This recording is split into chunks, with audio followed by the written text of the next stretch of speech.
Society with your host, David Malmo Levine.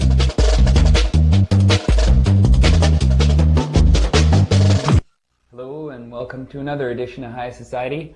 My name is David Malmo Levine, and this week's show we're going to be talking about drug propaganda, drug war propaganda, and the terms like medicine and use or abuse of drugs.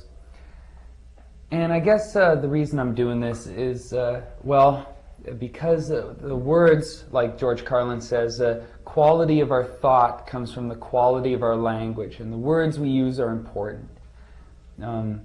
You could see from a lot of political writing, say 1984 by George Orwell, centers on the use of words that a government can use to control a population by limiting their ability to think. By the terms themselves limit thought.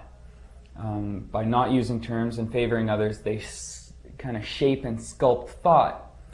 John Sinclair, pot activist, well-renowned pot activist, said something similar. He says, when we understand their terms, I'm paraphrasing here, he said, when we pot activists understand their terms and we substitute our terms, that's the key to pot activism. And so we're going to be looking at a bunch of clips today, basically 1996, 97, right when the medicinal marijuana activism was reaching a height, a certain level with the Proposition 215 in California, of course, and it's kind of the effects it had on Canadian law with the Parker decision coming out afterwards. And so we're going to be looking at these clips from 96 and 97 and pay careful attention to when they use the word medicine and what they ascribe medicine as. Some people will mention it in relation to pharmacists. It has to be pharmacists. Other people will say, well, you know, anything that passes safety and efficacy tests. These safety and efficacy tests, by the way, came about not from herbs, but from thalidomide, which is a cannabis substitute. It's used as a sedative and for pregnant mothers, and cannabis has been used as a sedative for pregnant mothers from time immemorial. So anyway, the safety and efficacy tests are just another lame excuse. Or good scientific data, like we haven't studied this plant enough, like 4 royal commissions and the Schaefer Commission, the Ledane Commission, the Indian Hemp Commission, now the Senate hearings in 1996 in Canada, 95, 96 and onward. It's the most studied plant on earth, for Pete's sake. So good scientific data is there.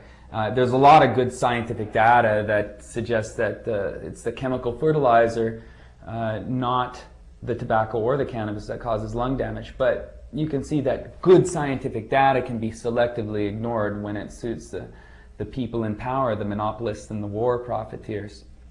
Also want to look at the term, medicine also. One more thing about medicine is that the native North American Indians have a different idea of medicine. They include things that are good. That's their definition. And basically, it's a pretty big definition of medicine, all-inclusive. That way you don't leave anything out that you might want to include in your medicine chest. And I think that when you look at cannabis for stress and depression and fatigue and loss of appetite and lack of sleep and lack of motivation and lack of focus, all the preventative medicine and performance enhancement uses, all cannabis use is medicinal. There's palliative and preventative and curative and a whole bunch of different types of medicine, but medicine is a pretty big concept. It helps you heal. And if you even look at the worldwide Webster definition of recreation, it says right there, to restore to health. So even recreation is medicine. So we got to look at medicine differently if we're going to be good pot activists and responsible citizens and bad Germans, if you know what I mean. We got to start using the term medicine differently and looking at it differently. Also, use and abuse. Everybody complains when marijuana use goes up, right? Oh, there's too many users. But really, we shouldn't be worried about coffee use or tobacco use or cannabis use. We should just be focused on abuse, because that's the type of stuff that causes harm, but not all use causes harm. So that's why we should differentiate between use and abuse. And not a lot of people do. Not even a lot of pot activists do. You'll hear people from Normal USA or some other, kind of non-assertive, non-dignified, we don't want as much rights as coffee bean dealer type pot activists, and they won't go the extra mile. They won't look them in the eye and say, who cares if tons of people are using cannabis? Who cares if everyone quits alcohol, tobacco, and caffeine and everyone uses cannabis? It's abuse that we're worried about. So the next time you hear your politician or your judge or your authority figure use these terms like medicine and use or abuse, see how they're using it, call them on it, don't let anyone get away with it, because we're so close to being free right now with the Supreme Court pressure, with England and all of Europe up in arms over cafes not being allowed. We are almost there, and I just want everyone to hang in there, put out an extra bit of energy for the next 3 months until I can get to the Supreme Court of Canada, and help me educate people about what herb self-medication is really about. I have been David Malmo-Levine. This has been High Society, as high as you get off the net. California.